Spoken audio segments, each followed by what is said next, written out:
नमस्कार दोस्तों, आप सभी का स्वागत है। RRB, NTPC, RRB group D या कोई भी एग्जाम ले लीजिए, जिसमें भी जनरल अवेयरनेस या जीके, जनरल नॉलेज या जनरल स्टडी के क्वेश्चन पूछे जाते हैं। उसमें अपवाह तंत्र यानी कि ड्रेनेज सिस्टम यानी कि भारत की नदियों से संबंधित क्वेश्चन पूछे ही पूछे जाते हैं। एक क्वेश्चन, दो क्वेश्चन, किसी किसी में दो क्वेश्चन, किसी किसी में एक क्वेश्चन पूछे जाते हैं। ठीक है, तो आज हम मोस्ट इंपॉर्टेंट जो भी क्वेश्चन है, जहाँ से क्वेश्चन बनने की संभावना है और जो भी क्वेश्चन प्रीवियस ईयर पूछे गए हैं उसके हम डिस्कस करेंगे। देखिए, ये केवल एनटीपीसी के लिए नहीं है, ये आप कोई भी एग्जाम ले लीजिए, जैसे कि एसएससी में भी इससे क्वेश्चन पूछे जाते हैं, अच्छे खासे क्वेश्चन पूछे जाते हैं। सीएचएसएल, एसएससी हो गया, सीएचएसएल हो गया, और भी एसएससी जीडी जो बोल रहे हैं उसमें भी पूछे जाते हैं। उसके बाद फिर एनटीपीसी, ग्रुप डी, और भी बहुत सारे एग्जाम है, जैसे UP PSC, UP triple SC. तो जितने भी एग्जाम पूछे जाते हैं उसके लिए बहुत ही लाभकारी होगा ये वीडियो। हाँ, जो भी लोग पुराने हैं उन लोगों को बहुत बहुत धन्यवाद पुनः विजिट करने के लिए, और जो भी लोग नए हैं उन लोगों से एक ही अनुरोध है कि वो चैनल को सब्सक्राइब कर लीजिए, बेल आइकन को प्रेस कर लीजिए, जिससे क्या है कि जो भी चीज़ें अपलोड हो वो सभी आपको डायरेक्ट मिलते चलिए। चले हम आप शुरुआत करते हैं। जैसे कि आप यहाँ पर देख रहे हैं, ये गंगा रिवर सिस्टम का दिया गया है। गंगा रिवर सिस्टम आप देख लीजिए कितना बड़ा है। मतलब कि हमारे देश का लगभग लगभग एक चौथाई भाग जो है गंगा रिवर सिस्टम कवर करता है। गंगा यहाँ से गंगोत्री ग्लेशियर से स्टार्ट होकर के जाके कहाँ पर, बे ऑफ बंगाल में मिलती है। लेकिन ये जो गंगा नदी भारत में जितना प्रवाहित होती है, कितना होती है, ये है 2525 किलोमीटर की लंबाई जो है दूरी सफ़र करती है भारत में केवल, समझ जाइए। तो कितनी बड़ी नदी है। अच्छा, दूसरे में क्या है, जो प्रमुख आबादी वाला क्षेत्र है उसको कवर करती है। जैसे कि आप देख लीजिएगा, उत्तर प्रदेश हो गया, बिहार हो गया। उत्तर प्रदेश में लगभग 25 करोड़ लोग हैं, बिहार में भी लगभग 12-13 करोड़ है, अब तो बढ़ करके 15 करोड़ लगभग हो गया होगा। तो आप देख सकते हैं कि कहाँ कहाँ से। उसके बाद भी वेस्ट बंगाल की आबादी अच्छा खासा है। ठीक है, तो चलिए हम इसमें जो भी इससे इंपॉर्टेंट चीज़ें हैं, इसमें हम क्वेश्चन कवर करेंगे। क्वेश्चन के माध्यम से बहुत कुछ कवर करेंगे, केवल क्वेश्चन ही नहीं रहेगा, क्वेश्चन के माध्यम से बहुत कुछ होगा। चलिए आते हैं नेक्स्ट। अब जैसे यहाँ पर आप देख रहे हैं, यहाँ सिंपली मैप देख लीजिए। तो सबसे पहले आप इसको समझ लीजिए क्या है, गंगोत्री ग्लेशियर और यहाँ पर सतोपत ग्लेशियर। ठीक, यहीं से आपका दो, एक धौली गंगा, एक विष्णु गंगा निकलती है और विष्णु प्रयाग में आके मिल जाती है। और यहाँ से ये अलकनंदा बन करके चलती है आगे जाके कर्णप्रयाग में पिंडारी नदी से मिलती है, और यहाँ पर पिंडारी नदी से मिलती है, मतलब पिंडारी नदी आके अलकनंदा में मिलती है, कहाँ पर, तक कर्णप्रयाग में। और मंदाकिनी नदी आके अलकनंदा में मिलती है, कहाँ पर, तो ये रुद्रप्रयाग। और उसके बाद जो है ये, जिसके बारे में हम बात करने जा रहे हैं, भागीरथी रिवर। भागीरथी नदी इसी में है, टेहरी बांध, जो कि भारत की सबसे ऊंचा बांध है, भारत का सबसे ऊंचा बांध है। ठीक, और ये इधर से भागीरथी, इधर से अलकनंदा आकर के देवप्रयाग में मिल जाती है और गंगा के नाम पे आगे प्रभावित होती है। इससे बहुत आपको हेल्प मिल जाएगी, छोटा सा पिक्चर से। अब देखिएगा, ये सब चीज़ जो है गंगा नदी के एक, इधर कितना, इधर लेफ्ट साइड की ट्रिब्यूटरी होगी, इधर राइट साइड की ट्रिब्यूटरी होगी। तो गंगा नदी के लेफ्ट साइड और राइट साइड की ट्रिब्यूटरी आप देख लिए होंगे। जैसे सोन नदी जो है डायरेक्ट गंगा में मिल रही है, टोंस नदी वो भी गंगा में मिल रही है। लेकिन अगर आप केन नदी की बात करें तो डायरेक्ट गंगा में नहीं मिल रही है, यमुना से मिल कर गंगा में मिल रही है। ठीक, बेतवा नदी, सिंध नदी, चंबल नदी, ये सब क्या है, यमुना से मिलते हुए जाके गंगा में, मतलब कि डायरेक्ट नहीं, इनडायरेक्टली, लेकिन गंगा की ट्रिब्यूटरी है। ठीक, सबसे लंबा ट्रिब्यूटरी की बात करें गंगा का, कौन सा है, यानी सबसे लंबी सहायक नदी का तो यमुना है, सबसे बड़ी, सबसे लंबी, जो भी बोल दीजिए। उसके बाद फिर घाघरा आ जाता है सेकंड में। ठीक, इसी प्रकार से बहुत सारी चीज़ें हैं, चलिए देखते हैं। तो देखिए फर्स्ट क्वेश्चन क्या है, निम्न में से कौन सा नदी बेसिन विश्व का सर्वाधिक आबादी वाला नदी है। विश्व का सर्वाधिक आबादी वाला नदी बेसिन, तो आपको पता चल गया होगा अब तक इसका आंसर क्या होगा। यह है गंगा नदी। गंगा नदी जो है भारत का, मतलब बात किया जाए तो बहुत ही महत्वपूर्ण नदी है। क्यों, क्योंकि इसका विशाल बेसिन में देश का लगभग लगभग, जो भी गंगा नदी बेसिन है इसमें लगभग देश का 1/4 आबादी। ठीक, हमारे देश का कितनी आबादी है देश में, हमारे देश में अगर अभी रिसेंट में देखा जाए तो लगभग लगभग 145 हम बोल रहे हैं। आप मोटा मोटी अगर 150 भी करोड़ भी मांगते हैं ना, 150 करोड़ मोटा मोटी, तो आप समझ जाइए 1/4 यानी कितना हो गया, सोच जाइए, समझ लीजिए मतलब कितनी करोड़ की आबादी केवल गंगा नदी बेसिन के किनारे हैं, इर्द गिर्द इसकी घूम रही है। ठीक है, अच्छा, देश का एक चौथाई जल संसाधन भी है, एक चौथाई जल संसाधन जो है गंगा नदी के द्वारा मिल रहा है लोगों को। और दूसरी बात क्या है, लगभग 40 करोड़ की आबादी है जो है इसके इर्द गिर्द में घूम रही है। और ये क्या है, 5 नदियों से होकर, सॉरी 5 राज्य से होकर के गंगा नदी प्रवाहित होती है। ठीक, तो जहाँ तक आपको इतना तो हो ही गया होगा। अच्छा, अब इसमें अगर आप देखेंगे तो अमेजन बेसिन, ये क्या है, वर्ल्ड का सबसे बड़ा बड़ा मतलब कि लार्जेस्ट, हम क्या बोलते हैं वॉल्यूम वाइज में, यहाँ पर ब्राजील में बहती है। ठीक। अच्छा, नील नदी वर्ल्ड का सबसे लंबा, लॉन्गेस्ट का बात हो गया ये, और ये बड़ा मतलब कि वॉल्यूम पूरा जो है इसका कितनी वॉल्यूम यानी कि आयतन कितना कवर करती हुई जा रही है, ये हो गया अमेजन का। ठीक। लेकिन नील जो है सबसे लंबा है, लंबाई में सबसे लंबा है ये। मिसिसिपी अमेरिका में। अच्छा, नील कहाँ पर, तो इजिप्ट में बहती है। एक्चुअली ये कई सारे नदियाँ, लेकिन मेनली नील जो है इजिप्ट में जाना जाता है। ठीक। चलिए आगे अगला क्वेश्चन में चलते हैं। बांग्लादेश में प्रवेश करने के बाद कौन सी नदी को निचले मार्ग में, कौन सी नदी को निचले मार्ग में यमुना नदी के रूप में जाना जाता है? अब बताइए इसका क्या आंसर हो सकता है?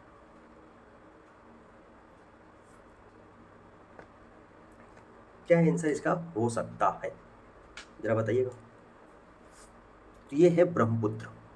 ब्रह्मपुत्र नदी जो कि अब कहाँ से निकल गई, तो तिब्बत के पठार के मानसरोवर झील के पास से निकलती है, और ये क्या है कि हिमालय के उत्तर में, ठीक, हिमालय के उत्तर में वो बहते हुए मतलब हिमालय के साथ साथ उत्तर में, हिमालय के उत्तर में साथ साथ बहते हुए ये पूरब की ओर बहते हुए क्या है, नमचा बरवा के समीप, ये दक्षिण की तरफ, जैसे कि ऐसे हमारा ये हिमालय पर्वत हो गया, तो इसी के साथ में यहाँ से ये बहते चल रही है, ये नमचा बरवा से यू कट करती है, यू टर्न लेती है और जाकर के इंडिया में प्रवेश कर जाती है। ठीक। तो नमचा बरवा के पास दक्षिण में मुड़ करके ये अरुणाचल प्रदेश से भारत में प्रवेश करती है। उसके बाद ये ऐसे आती है, इसी में मजुली आइलैंड है जो कि वर्ल्ड का सबसे बड़ा रिवर आइलैंड है, और फिर ये जाके सडनली फिर दक्षिण की तरफ मुड़ती है और जाके बांग्लादेश में चली जाती है। ठीक। तो बांग्लादेश में इसी नदी को हम बोलते हैं क्या, जमुना के नाम से जानते हैं। यहाँ पर क्या बोला है, जमुना। अब गंगा की अगर बात किया जाए तो गंगा को यहाँ पर हम पद्मा नदी के नाम से जानते हैं। ठीक, पद्मा रिवर के नाम से जाना जाता है गंगा को, कहाँ पर, बांग्लादेश में। और यही गंगा और ब्रह्मपुत्र और इधर से एक और नदी आती है, और तीनों मिल करके वर्ल्ड का सबसे बड़ा डेल्टा बनाती है। ठीक, मेघना नदी है। तो यहाँ तक तो आपको समझ में आ गए होगी। हुगली, हुगली क्या है, ये गंगा का डिस्ट्रीब्यूटरी है, मतलब गंगा से निकली है हुगली। यमुना हो गया, ब्रह्मपुत्र हो गया, गंगा हो गया। अच्छा, हम अगर ब्रह्मपुत्र का विभिन्न नामों का बात किया है, विभिन्न नाम इसको मिला है ब्रह्मपुत्र को। देखिए, ब्रह्मपुत्र पहली बात एक मेल रिवर है। ठीक। चीन के तिब्बत के अगर पठार में इसको बात किया जाए तो सांगपो, सांगपो नदी के नाम से जाना जाता है चीन के तिब्बत पठार में। ठीक। उसके बाद अरुणाचल प्रदेश में अगर बात किया जाए, इसी को हम बोलते हैं दिहांग। हम नहीं बोलते हैं, अरुणाचल प्रदेश के लोग बोलते हैं दिहांग नदी। और जब ये असम में प्रवेश करता है, असम में इसको ब्रह्मपुत्र के नाम से जाना जाता है। तीन कई बार क्वेश्चन में पूछा गया है कि ब्रह्मपुत्र नाम कहाँ पर मिलता है, कौन सा राज्य में इसको ब्रह्मपुत्र के नाम से जाना जाता है, तो वो है असम। ये हो गया असम, ये हो गया अरुणाचल प्रदेश, और ये हो गया तिब्बत रीजन में। ठीक है। अच्छा, जमुना तो होगी कहाँ पर, बांग्लादेश में। तो ये जो बांग्लादेश में प्रवेश करने के बाद इसको हम जमुना नदी के नाम से जानते हैं। चलिए नेक्स्ट क्वेश्चन में चलते हैं, ज़्यादा समय नहीं बर्बाद करेंगे, एक क्वेश्चन पूछा, निम्नलिखित में से कौन सी नदी पूर्व की ओर बहती है? अब बताइए, इसमें से आपको अगर हल्का भी आइडिया हो तो आप बता सकते हैं पूर्व की ओर कौन कौन सी नदी बहती है। अब देखेंगे, अगर सिंपली ये मैप अगर ऐसे बनाएंगे, आपको डायरेक्शन क्या बोलते हैं, इधर नॉर्थ हो गया, इधर साउथ हो गया, इधर ईस्ट हो गया, इधर वेस्ट हो गया, पूर्व की ओर बह रही है, मतलब कि आप देखेंगे इस साइड बहने वाली नदी, यही बोलेंगे। ठीक। तो ताप्ती नदी जो है और नर्मदा, ये दोनों जो है क्या है, विंध्य पर्वत के दक्षिण में, नर्मदा विंध्य के दक्षिण में और सतपुड़ा के ऊपर में, यानी कि ये हो गया नर्मदा, ये हो गया विंध्यन रेंज, और ये हो गया सतपुड़ा रेंज। इसके बीच में नर्मदा जो है पश्चिम की ओर प्रवाहित होती है। नर्मदा और ताप्ती ये दोनों क्या है, पश्चिम की ओर प्रवाहित हो रही नदियाँ हैं। मांडवी कहाँ पर है, ये है गोवा में। बचा कौन सा, दामोदर। दामोदर जो है ये कहाँ से निकलती है, सबसे बड़ी इंपॉर्टेंट बात ये है, दामोदर क्या है, ये भी हुगली की एक सहायक नदी है, और ये क्या है, झारखंड के छोटा नागपुर पठार से निकलती है और ये जाके हुगली में मिलती है, किसमें, हुगली। ठीक है।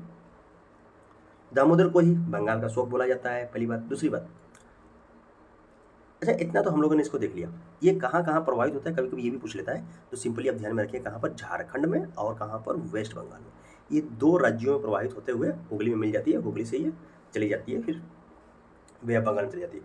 तो बात वहाँ तक नहीं खत्म, वो तो खत्म हो जाता है, लेकिन यहाँ से देखिएगा अगर आप ये तीन ही ऑप्शन को अगर ले लें आप, उसके बाद अगर ऑप्शन में आपसे क्वेश्चन ये पूछ ले क्या कि निम्नलिखित में से कौन सी नदी अरब सागर या अरेबियन सी में नहीं गिरती है, तो आप क्या बोलिएगा, तो वो भी दामोदर होगा। ठीक, क्या कि मांडवी गोवा में बते हुए वो भी चली जाती है, जो गोवा की राजधानी पणजी है वो मांडवी के किनारे है। ठीक, तो चले गई अरब सागर में, ताप्ती भी अरब सागर में गिर रही है और नर्मदा भी अरब सागर में गिर रही है, तो इसका करेक्ट आंसर है सी। क्लियर हो गया होगा। निम्न में से कौन सी एक गैर बारहमासी नदी है, मतलब कि नन पेरेनियल। गैर बारहमासी मतलब वो नदी जो 12 माह जिसमें पानी नहीं रहता, मतलब कि पानी का देखिए नदी भी क्या है, बहेगी तभी बहेगी ना जब उसमें पानी रहेगा। अब जैसे कि जो भी हिमालयन रिवर है, ये हो गया हमारा हिमालय, हिमालयन रिवर जो भी है, यहाँ से पानी तो कुछ ग्लेशियर गिर रहे हैं आ रहे हैं, लेकिन क्या है कि इसको पानी जो है जब ये पूरब की ओर प्रवाहित हो जाती है तो वर्षा की मात्रा बढ़ती है इधर। ठीक, जिसके कारण क्या है इसमें पानी भरा रहता है। अब देखेंगे बरसात के मौसम में कई सारे ये लोग क्या कहते हैं फ्लड बाढ़ वगैरह ले आते हैं। अब जैसे हिमालयन नदी एक कोसी भी है, जाकर के बिहार को आधा बिहार को तबाह कर देती है। तो इसमें क्या है, लेकिन अगर अब ये साउथ साइड में चले जाए तो साउथ साइड में जो भी रिवर है निकल रही है, एक टाइम में निकलती है अपना, पानी बरसा भर गई, फिर पानी बंद हो गया एकदम डाउन हो गई, उस सारे रिवर जो है जब सूख जाती हैं पता ही नहीं चलता कि यहाँ नदी था, लगता है कि कोई नाला वाला बना हुआ था। ठीक, अच्छा बालू उतना पाया नहीं जाता है साउथ वाली नदियों में। ठीक, तो अब इसमें से अगर हम आपसे बात करें तो ब्रह्मपुत्र किधर का है, हिमालय नदी है, इधर से मानसरोवर से निकल रही है। सिंधु नदी वो भी मानसरोवर के पास से ही निकल रही है।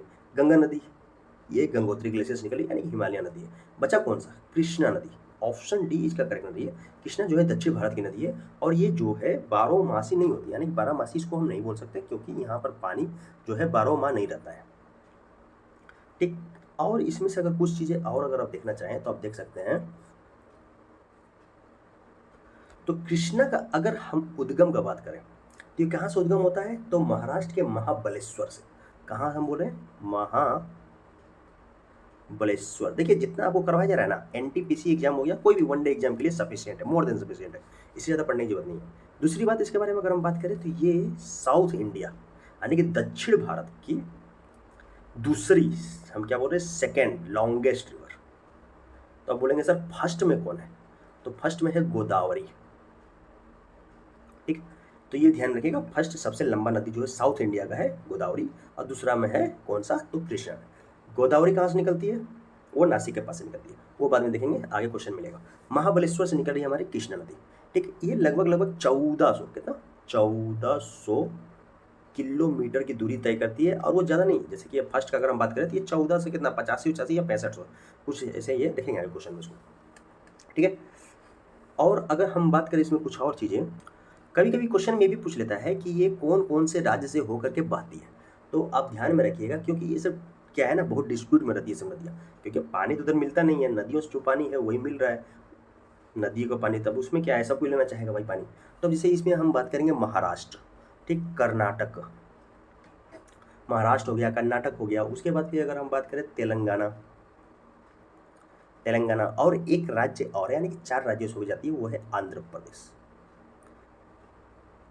ठीक, तो ये 4 राज्यों से होकर प्रभावित होती है, यानी कि बहती हुई कृष्णा नदी जाके बे ऑफ बंगाल में, बे ऑफ बंगाल में गिरती है, ध्यान रखिएगा। ठीक, बे ऑफ बंगाल में चारों नहीं 3 जा रही है, सिंधु जो है अरेबियन सी में जाती है, ब्रह्मपुत्र, गंगा और कृष्णा तीनों बे ऑफ बंगाल में जा रही है। अच्छा, कृष्णा नदी के बारे में कुछ और बात करें तो इसकी कुछ ट्रिब्यूटरी के बारे में पूछ लेता है, जो मेन इंपॉर्टेंट ट्रिब्यूटरी है, जैसे कि आप बोलिएगा तुंगभद्रा, तुंगभद्रा, इसी में एक डैम बना है तुंगभद्रा डैम, जो कि कर्नाटक में स्थित है। ठीक, तो तुंगभद्रा एक ये हो गया, कर्नाटक के कहाँ पर, तो हम्पी वाले हॉस्पेट हम्पी में है। ठीक है, तुंगभद्रा डैम। अच्छा, कृष्णा नदी की और ट्रिब्यूटरी की बात करें तो भीमा, बहुत ही इंपॉर्टेंट है, भीमा हो गया, तुंगभद्रा हो गया, ऐसे क्वेश्चन पूछे ही पूछे जाते हैं। कुछ और इसकी ट्रिब्यूटरी की बात करें जैसे कोयना हो गया, उसके बाद दूध गंगा रिवर बहुत इंपॉर्टेंट है, उसके बाद मूसी के किनारे बचा हुआ है आपका तेलंगाना का, तेलंगाना का कैपिटल हैदराबाद जो है मूसी नदी के किनारे है। घाट प्रवाह ये भी कृष्णा की ट्रिब्यूटरी है। तो ये जहाँ तक आपका यहाँ पर कृष्णा के लिए इतना आपके लिए सफिशिएंट है, इसके ज़्यादा पढ़ने की जरूरत नहीं है। कृष्णा जो है बरसात के टाइम में तो रहती है, लेकिन गर्मी के टाइम में सूख जाती है, ठंडे के टाइम में फिर भी सर्वाइव कर जाती है, कुछ हद तक, लेकिन बरसात गर्मी में आते आते एकदम सूख जाती है, ये लगभग सूखी जाती है कृष्णा नदी। ठीक, चलिए नेक्स्ट क्वेश्चन चलते हैं। बाकी इन सब आगे उतना ज़्यादा बात करने की जरूरत नहीं। नेक्स्ट, निम्नलिखित में से कौन सी नदी अरावली पर्वत श्रेणी से निकलती है? देखिए इसमें हम लिए हैं 50 क्वेश्चन, 50 क्या 52 53 क्वेश्चन है, ठीक। और 50 क्वेश्चन से आपको रिवर सिस्टम का पूरा सिस्टम जो है खत्म कर दिया जाएगा। ऐसा नहीं कि रिवर सिस्टम, अगर ये 50 क्वेश्चन कर रहे हैं तो आपको फिर रिवर सिस्टम के लिए वन डे एग्जाम के लिए देखने की जरूरत नहीं, 2 बार कल इसको देख लीजिएगा, आपका काम बन जाएगा। हाँ, जो भी लोग नए हैं उन लोगों से एक ही बात कहेंगे कि चैनल को सब्सक्राइब कर लीजिए और बेल आइकन को प्रेस कर लीजिए।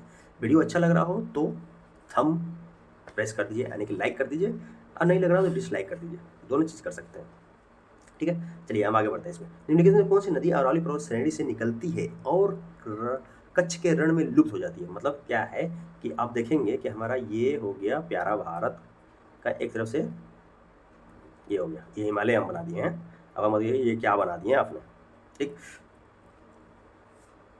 इसको ऐसे मिला दो यार, मैं तो कन्फ्यूजन बहुत होगा।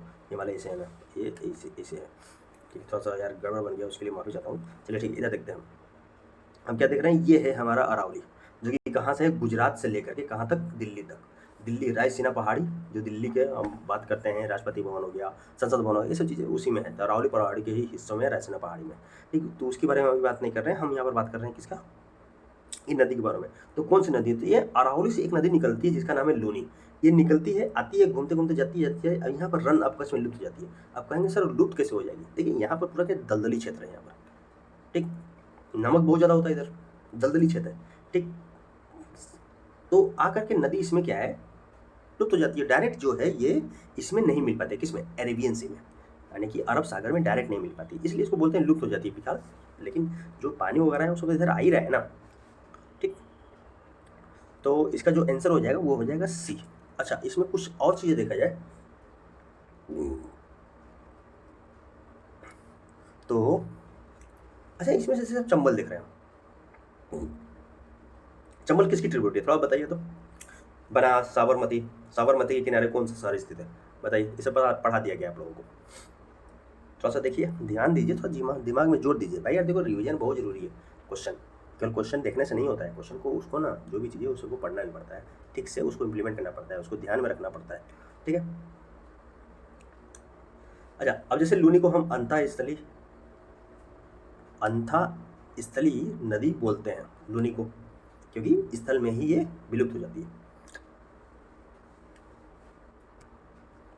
अब देखिए इसमें अगर बात करें बनास, तो बनास क्या है, ये राजस्थान से निकलती है और जाकर के चंबल में मिल जाती है, यानी बनास जो है चंबल की ट्रिब्यूटरी है, सहायक नदी है, ठीक। साबरमती ये भी ये कहाँ पर, गुजरात की है नदी।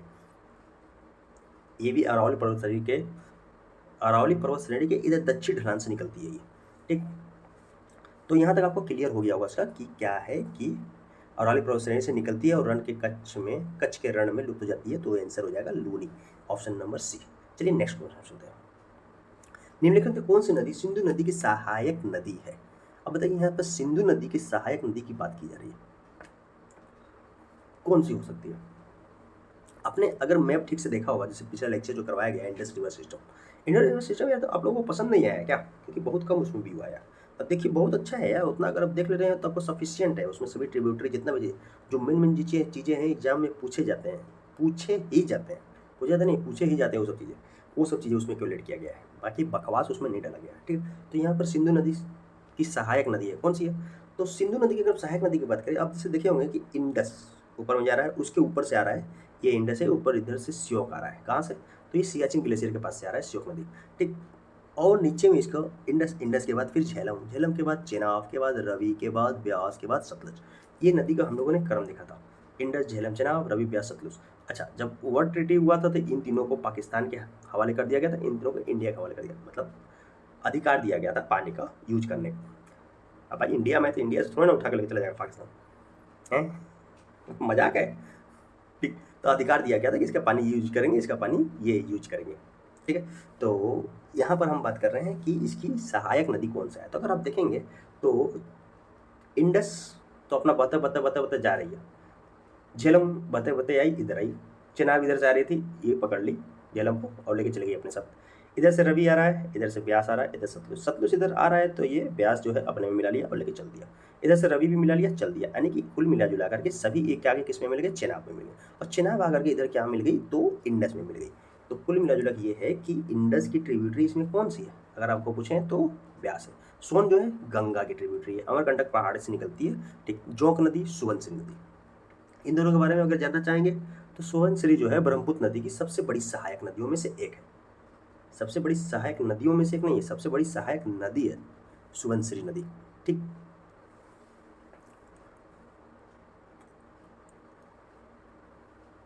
और जोंक नदी की बात करें तो जोंक नदी जो है ये किसकी, तो महानदी। अब देखिए महानदी भी किसकी है, महानदी की सहायक नदी है कौन सी, जोंक नदी। सुबनसिरी का हम लोग देख लिया, ब्यास देख लिया, सोन देख लिया, चलिए ठीक है, यहाँ पर इसका काम खत्म।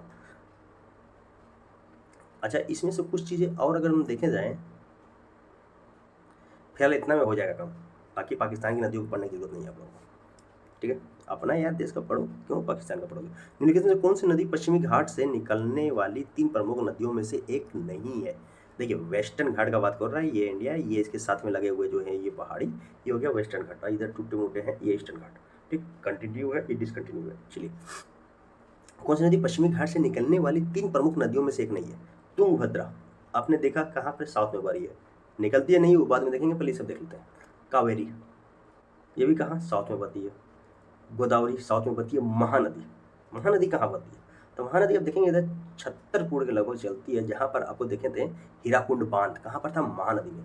सबसे बड़ा बांध, भारत का सबसे बड़ा बांध जो हम बोलते हैं, सबसे लंबा बोल दिए, सबसे बड़ा बोल दिए, ठीक। सबसे लंबा बांध जो है हीराकुंड है, और सबसे ऊंचा कौन सा है, तो टेहरी बांध है, ठीक। तो यहाँ से हम लोगों का अगर हम देखें तो उसका आंसर क्या हो जाएगा, तो आंसर आपको पता चलेगा होगा महानदी। महानदी जो है ये पूर्व की ओर बहने वाली नदी है, क्या इसमें सभी के सभी नदियां जो है पूर्व की साइड बह रही है, ठीक है। ये सब तीनों जो है गोदावरी, तुंगभद्रा और कावेरी, ये सब वेस्टर्न घाट से निकल रही है, यानी कि पश्चिमी घाट से, ठीक। और अगर हम बात करें महानदी का, तो ये जो है छत्तीसगढ़ के निकट धमतरी जिले से, वो सब बात की बात है, धमतरी जिले और छत्तीसगढ़, बस्तर, ये सब चीज़ें बात की, लेकिन ये पूछ लेता है कि कौन सी पर्वत से निकलती है, तो ये है सिहावा पर्वत। कौन सी पर्वत, सिहावा पर्वत से निकल रही है, और ये जाते हैं छत्तीसगढ़ में सिहावा पर्वत। अच्छा, सिहावा पर्वत कहाँ पर है, तो रायपुर के पास है। और ये जो है अब देखिए सिहावा पर्वत से निकली, और उसके बाद ये बहते हुए क्या दक्षिण और पूर्व की ओर, ये दक्षिण और पूर्व की ओर बहते हुए जाती है, और उड़ीसा में एक स्थान है कटक, कटक के पास ही जाकर के ये वे ऑफ बंगाल में मिल जाती है। तो आपको यहाँ तक हो गया होगा क्लियर कि अच्छा इसका सब मतलब कि ज़्यादातर जो एरिया है फैला हुआ है कहाँ पर है, गंगा नदी का, महानदी का, तो वो है उड़ीसा में। अब इसी में है एक बांध जिसका हम लोगों ने बात किया था, क्या, हीराकुंड डैम, ठीक है। तो इसकी अगर कुछ सहायक नदियों की बात करें तो हम अभी ने हम लोगों ने देखा था पीछे क्या है, जोंक। अब देखिए जोंक का यहाँ पर हम क्यों बोल दिए, क्योंकि पूछा गया कई बार एग्जाम में, कई सारी चीज़ें हम इसमें क्वेश्चन नहीं लिए हैं क्योंकि वो क्वेश्चन इसमें हम इंक्लूड कर दे रहे हैं, ठीक है। तो यहाँ तक हो गया, ये हीराकुंड बांध इसी में स्थित है। जोंक हो गया, शिवनाथ भी हो गया, और हंसदेव भी इसकी ट्रिब्यूटरी है, हंसदेव नदी भी इसकी सहायक नदी है, ठीक है। तो आगे चलते हैं।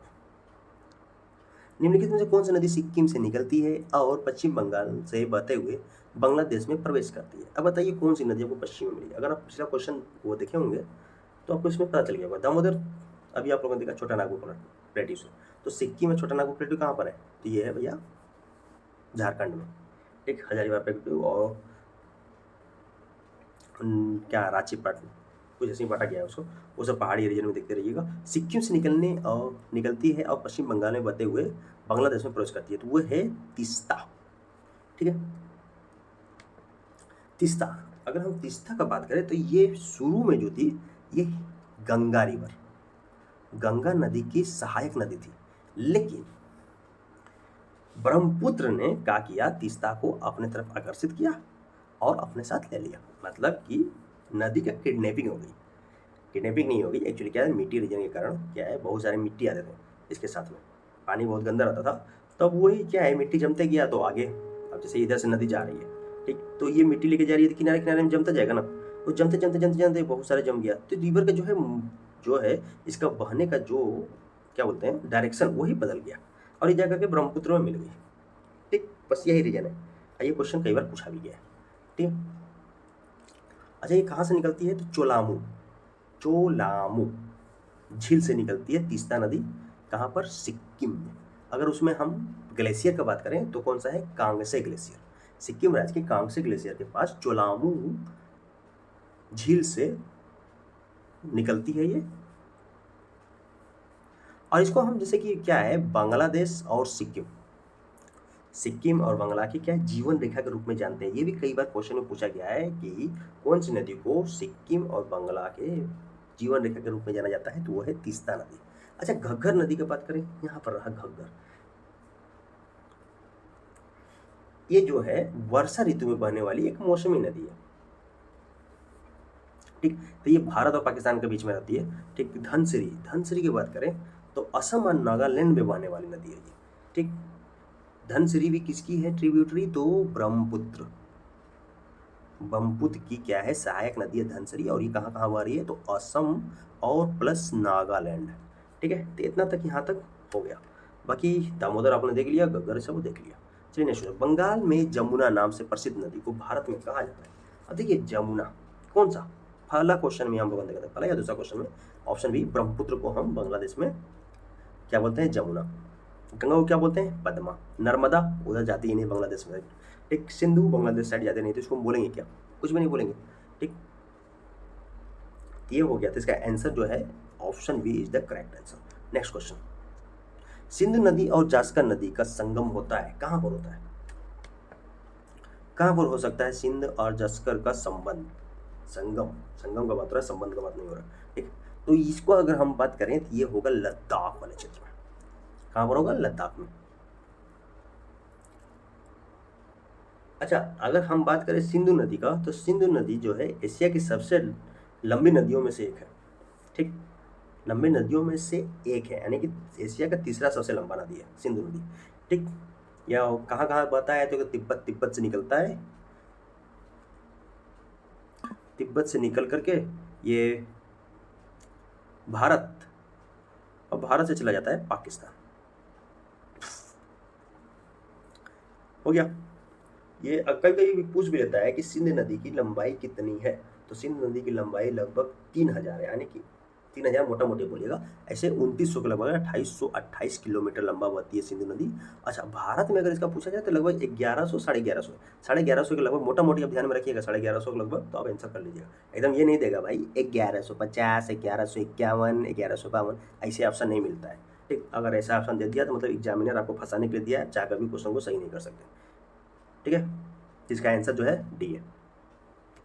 अच्छा निम्नलिखित में, अब अगला क्वेश्चन आता है, निम्नलिखित में कौन सी नदी उद्गम स्थल हिमालय नहीं है, मतलब कौन सी नदी का उद्गम स्थल हिमालय नहीं है, हिमालय से उद्गम नहीं हुआ है, तो किसका नहीं हुआ है, झेलम कहाँ से हुआ है, झेलम का तो पता ही होगा, झेलम चेनाब रवि ब्यास सतलुज ये सब क्या है, हिमालय रेंज से ही निकला है। ठीक, महानदी कहाँ से निकला है, यमुना यमुनोत्री ग्लेशियर, गंगा नदी गंगोत्री ग्लेशियर, लेकिन महानदी जो है छोटा नागपुर प्लेट्यू से निकला हुआ है, हम लोगों ने इसको कई बार देखा। ठीक, तो अब तो इसको देखने की जरूरत नहीं है, जहाँ तक मुझे नहीं लगता है कि अब इसके लिए कुछ ज़्यादा और भी दिमाग लगाना पड़ेगा। ठीक है,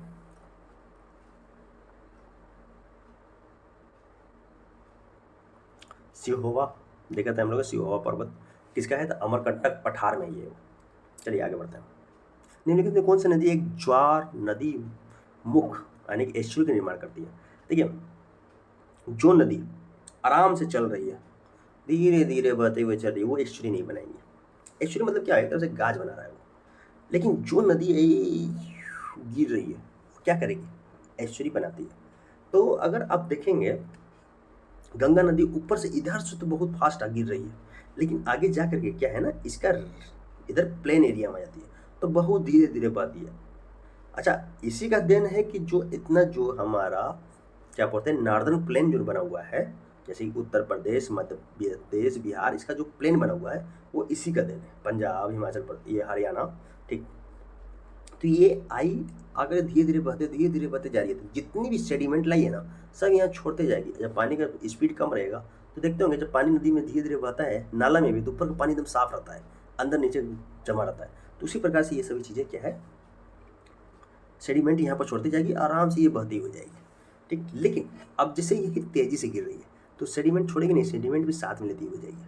ठीक है, कुछ तो छूट जाएगा भाई, ऐसा थोड़ी ना कि एकदम पूरा सेडिमेंट बहाते लेके चला जाएगा। अगर पूरा बहाता तो अरब सागर से भी गहरा हो गया होता इंडिया का कुछ रीजन। ठीक, तो कौन सा नदी का उद्गम स्थल हिमालय नहीं है यहाँ पर, ये पूछ रहा, सॉरी क्या है, ज्वार नदी मुख का निर्माण करती है। तो कौन सा नदी इसमें से कर रही है, तो नर्मदा करेगी, ताप्ती करेगी, और एक और नदी है, क्या नाम है उसका।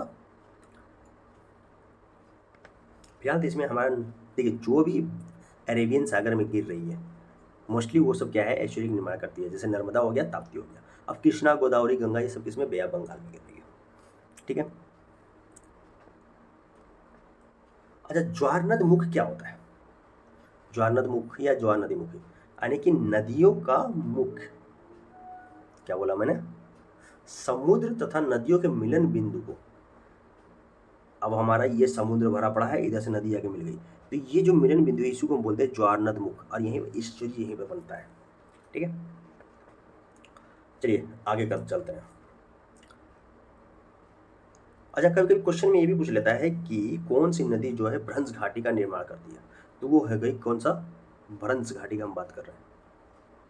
ये भी क्वेश्चन कई बार पूछा गया है। तो भ्रंश घाटी का निर्माण करती है नर्मदा नदी। ठीक, और बीहड़ का निर्माण कौन करती है, तो चंबल नदी। नर्मदा हो गया, ताप्ती हो गया, ये सब क्या है, ये सब क्या है, भ्रंश घाटी का यानी कि रिफ्ट वैली का निर्माण करती है, रिफ्ट वैली बनाती है। चंबल क्या है, बीहड़ बनाती है। चंबल का डाकू पान सिंह तोमर, देखिए अच्छा लगेगा। अगला क्वेश्चन, निम्नलिखित में कौन सी नदी बंगाल की खाड़ी में गिरती है, तो बंगाल की खाड़ी में कौन सी गिर रही है। हम लोगों ने कई बार देखा कावेरी गिरती है। ताप्ती कहाँ चली जा रही है, इधर, मतलब कि पश्चिम के साथ बहने वाली नदी है, ताप्ती हो गया।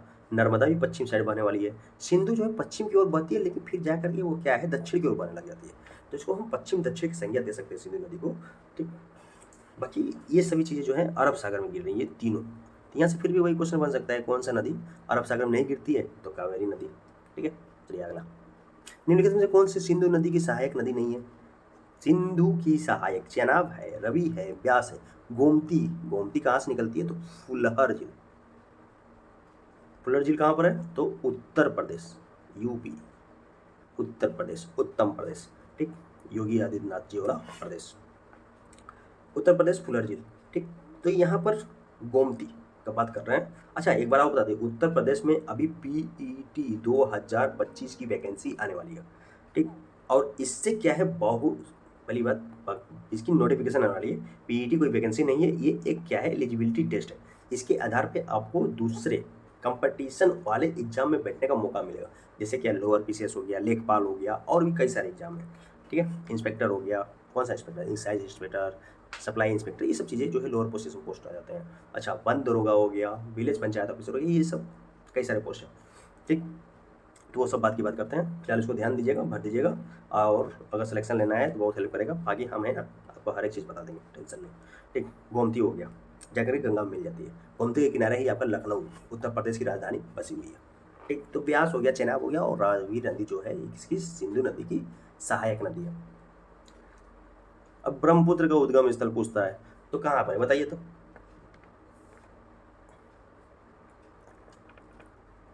ब्रह्मपुत्र की सहायक नदी कौन सी है,